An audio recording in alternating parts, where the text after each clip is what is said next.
Hi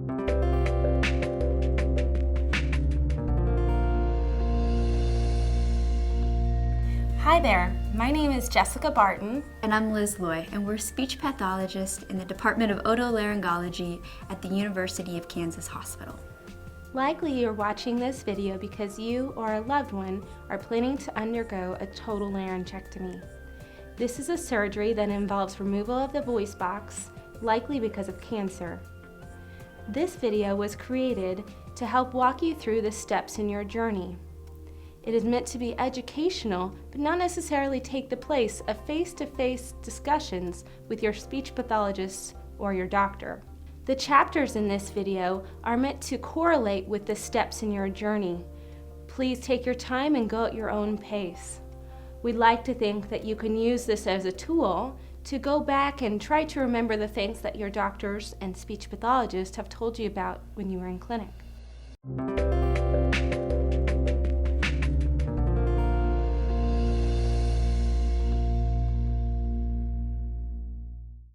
Today we're talking about voice box surgery, or specifically surgery to remove the voice box, and in most instances, that's for the treatment of cancer. And to really talk about that effectively, you need to understand what the voice box does. And it has three main functions that we use our voice box for. The voice box, other term is larynx, and what the voice box does is we use it for breathing, we use it for speech, and we use it for swallow. Let's talk about breathing first, because that's one people tend to think about. When you breathe right now, you take a big breath in, your voice box, which has your vocal cords, opens up and gives you a big airway to breathe through, gives you lots of room for air to move down into the lungs. Then when you exhale, you do the same. When you go to talk, then those vocal cords come together and you push air through those vocal cords, and that's what creates the sound of our voice. And that sound is in what we use with our throat and our mouth to enunciate words out of. And all that dynamic changes when we do surgery on the voice box or when we lose the voice box. The third piece, the swallow, the real function of the voice box and swallowing is to make sure things go the right way, or more importantly, that they don't go the wrong way. And so when you have food or liquid come in, the voice box actually closes. You actually hold your breath when you swallow. That's to close off the airway so the food goes around the voice box and down into the stomach. So when the voice box is removed in a surgery, the throat is repaired. So what you've taken out is the voice box, but you've repaired the entire throat, so the conduit is still there, but we've really rearranged the plumbing, if you will. The airway plumbing or the breathing plumbing gets rerouted. So instead of breathing through the mouth down to the lungs, you actually now have a permanent hole in the neck, and that's the trachea. The windpipe is brought out, and you breathe directly into the lungs through that hole, and you always breathe directly through that hole. And so it's very important to us, obviously, that that's a good sized hole so you can breathe adequately, but also that that hole is protected so things don't go down it unnecessarily. So with the hole in the neck, the air flows into the lungs, it flows out to the air when you exhale, but it feels very different than it did when you had a voice box there, and it takes some getting used to. In addition, our nose and our mouth actually humidify air and filter it to some degree as we breathe, and so that can be a problem initially right after the surgery, and we typically need to keep it covered and humidify air to some degree, but ultimately the windpipe actually adapts quite nicely within about a year or so. Speech is really the other main big issue that changes with voice box surgery.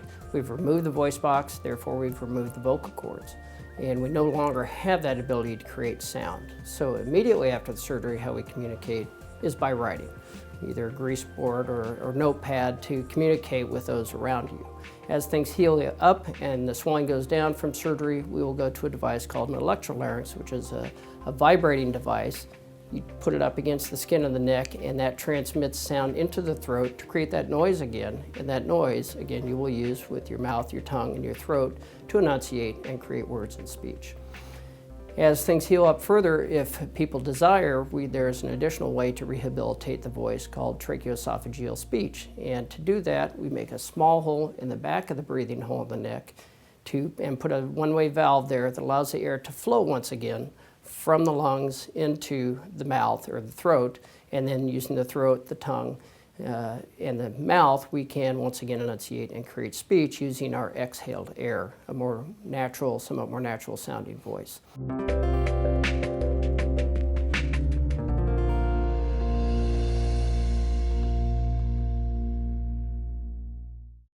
My name's Don McCollum.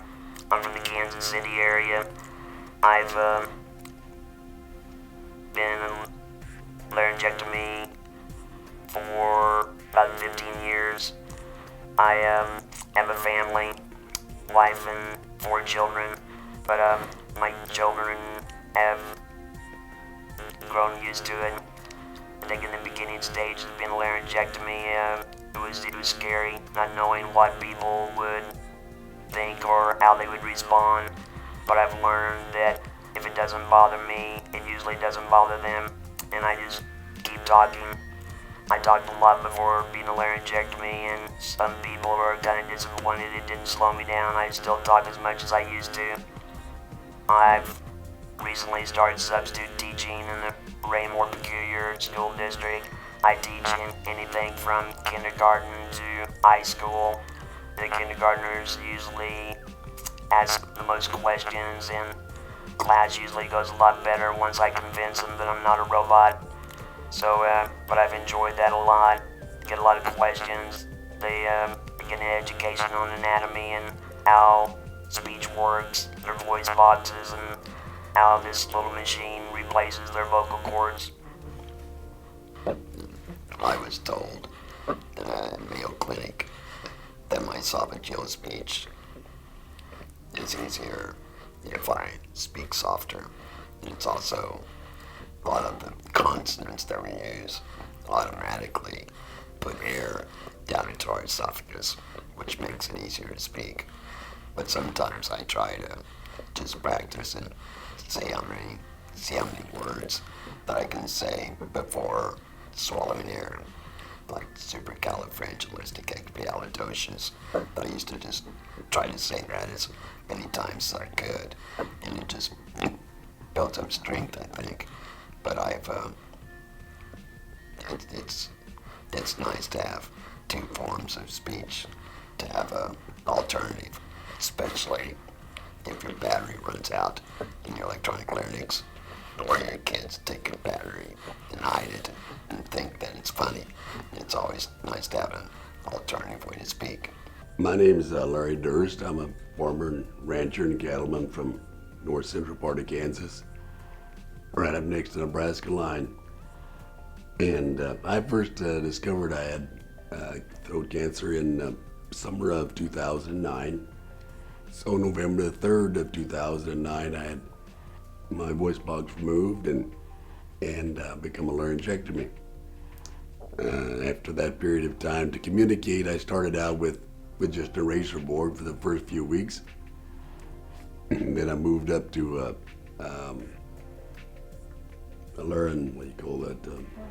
electronic speech anyway. And that worked pretty good, got along real well with that. And then about 5 months after that, 4 months after that, I guess, went in and put the prosthesis in, which was just a minor surgery to put that in. And I've been speaking with that ever since. And I wondered how speech would be afterwards, but I was very encouraged by a man that I visited with on the phone prior to my surgery, and I spoke to him over the phone. He'd had his surgery for several years. That really encouraged us. I want to be like that guy. I want to be able to talk on the phone because a lot of my business is on the phone. So I was able to get back on the phone, use cell phone, regular phone, doesn't matter. Within a matter of months, just right after I got my prosthesis put in, I was communicating again over the phone. Another little side story, kind of interesting. I had taught Sunday school, my adult Sunday school class for 25 years, and I thought, well, maybe I won't be able to do that again. But right after I had the prosthesis in, which was about 5 months after my surgery, I had my first class. It was interesting. Everybody moved up real close. They thought they couldn't hear me.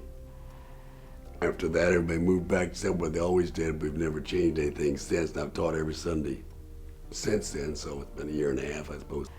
It really is, it's a kind of a story about an old saying you've heard, it's not what happens to you in life, it's how you deal with what happens to you in life. And that was something I've become really aware of. And, we all have things, stuff in our lives that happen we have to deal with.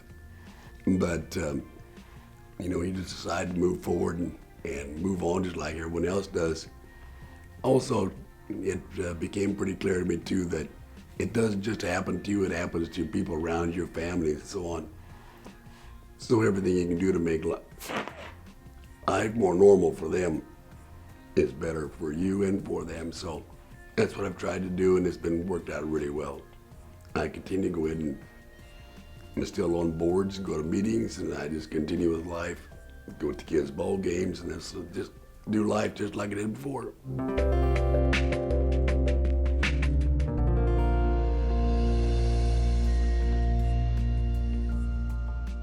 Hi, Liz. How you doing? Very good. I'm just getting ready to talk about my hands-free device that I've started using, which has been the next step for me from using the prosthesis to speak.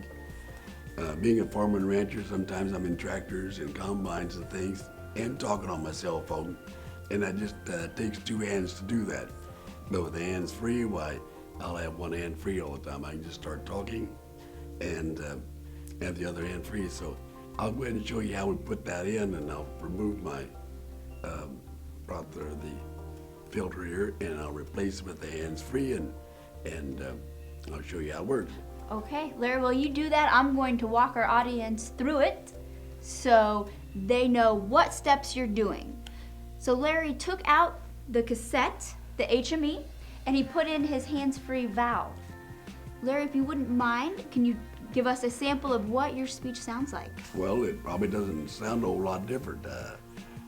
It's a matter of just applying a little bit of air pressure to close the valve, and it pretty well takes care of that for itself. Sounds exactly the same to me.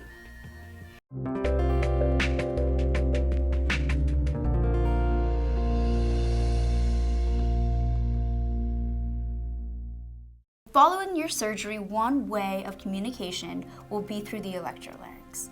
The electrolarynx is a vibrating mechanism that will take the place of your voice once those vocal cords have been removed. The clinician will help you find proper placement and what we call your sweet spot. We will do that by touching the neck and finding an area that vibrates well. Keep in mind, directly after surgery, the neck will be swollen and often tender. So to avoid that, we may place it up in your cheek or use an adapter to allow you to still communicate using this device.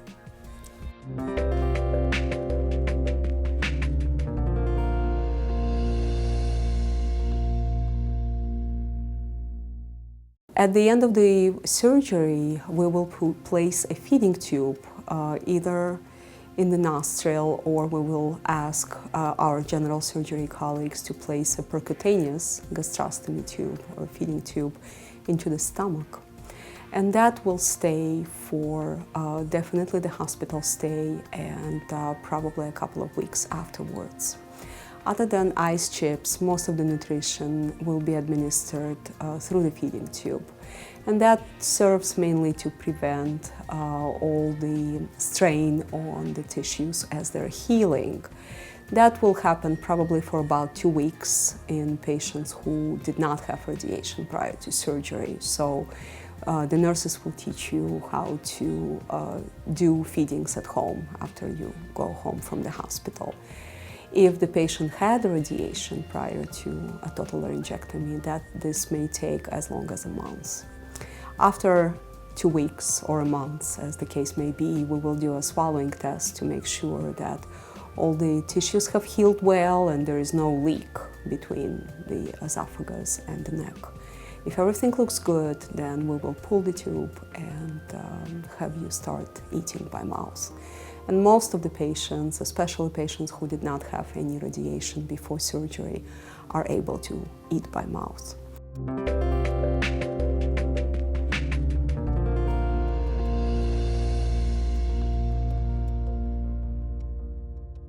Well, after surgery, you've now realized you have a stoma, and this is where the windpipe is sewn directly to the skin. It's very important to take care of this area of your body after surgery.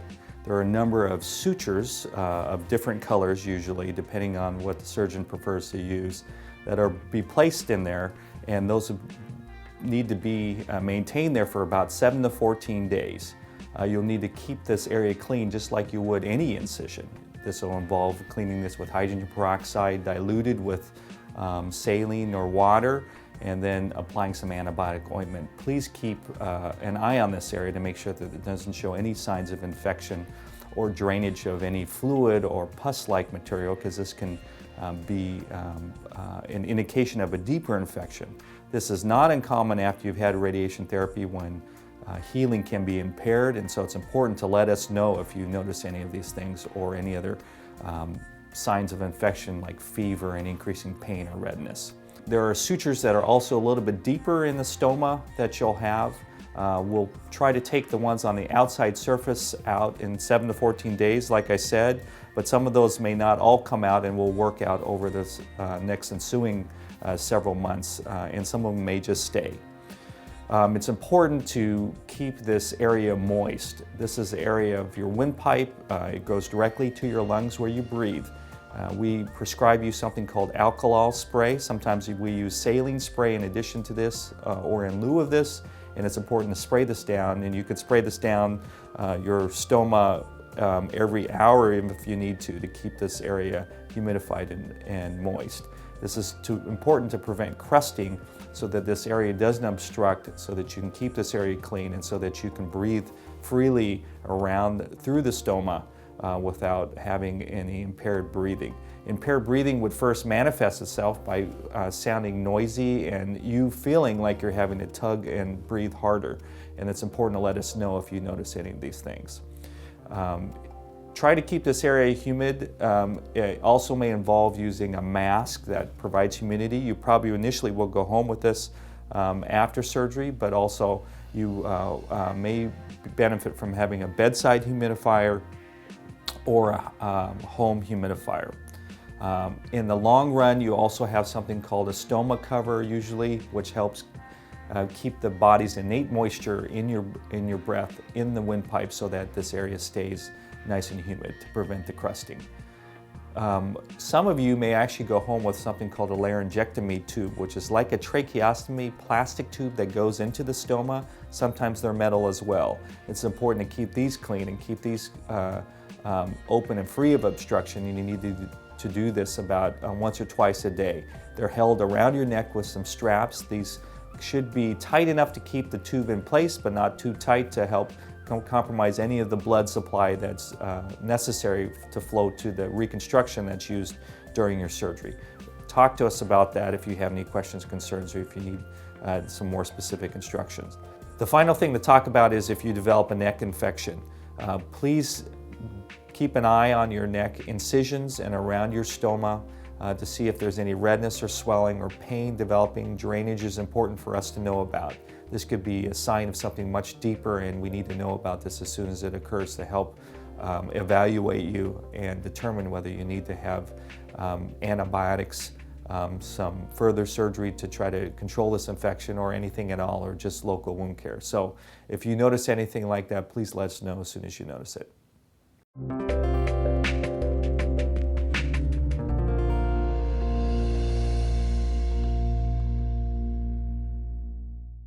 When someone decides they want to have a tracheoesophageal prosthesis placed, it is a surgical procedure, and there are 3 considerations. One consideration is where to have the prosthesis placed. It can be done either in clinic or in the operating room. The decision is mainly by the patient. In the clinic, it requires a bit more participation by the patient. They're wide awake. There's local numbing that is done, but otherwise the patient's quite aware of what's going on. In the operating room, of course, the patient is asleep. Being asleep, they don't feel anything. Procedure's done. They have no recollection of the procedure ever being done. In the clinic, the prosthesis can be placed and the patient can leave just like a regular clinic visit. In the operating room, it does require recovery from the anesthesia, so there's more time involved to actually have it done. There's the recovery. It takes about an hour to 2 hours, and you do have to have a separate driver if you're going to have it done in the operating room. The second consideration is the type of prosthesis. The standard prosthesis we usually place a red rubber catheter through the tract site until that tract site heals well enough to have the prosthesis placed. That catheter is usually in place for about 10 to 14 days. Then it's removed by the speech pathologist. Speech pathologist then sizes the prosthesis and places it in clinic. Another type of prosthesis, an indwelling prosthesis, we can actually place during the time of the procedure. We generally do that kind of prosthesis in the operating room, just the manner it has to be placed. There are occasionally times we can do it in a clinic, but it requires a bit more participation by the patient. Some patients won't tolerate that prosthesis done in clinic. Third consideration is where they're going to have their follow-up as far as their speech pathology training. The prosthesis placed in clinic gives a good interaction with the speech pathologist in our clinic, so the training is much more fluid, both the preoperative counseling, participation in placing the prosthesis, and the post-operative care is all seen by the speech pathologist, all has input by the speech pathologist. In the operating room, we generally place it in a standard position, and then the patient follows up with a speech pathologist who's going to do that training afterward.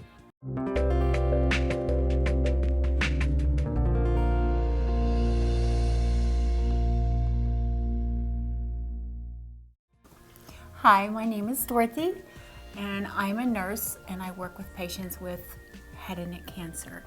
If you are newly diagnosed or are currently getting treatment or have completed your treatment, we have a support group for you. We are associated with a national organization called SPONC, and that stands for Support for People with Oral Head and Neck Cancer. We also have a group specifically for laryngectomy patients, and it's called New Voice. Both support groups are listed on the website for American Cancer Society, and you can look on there and find times and locations of meetings. It's a great group for you to come to talk to people who truly understand what you're going through, because they are either experiencing it or have experienced it.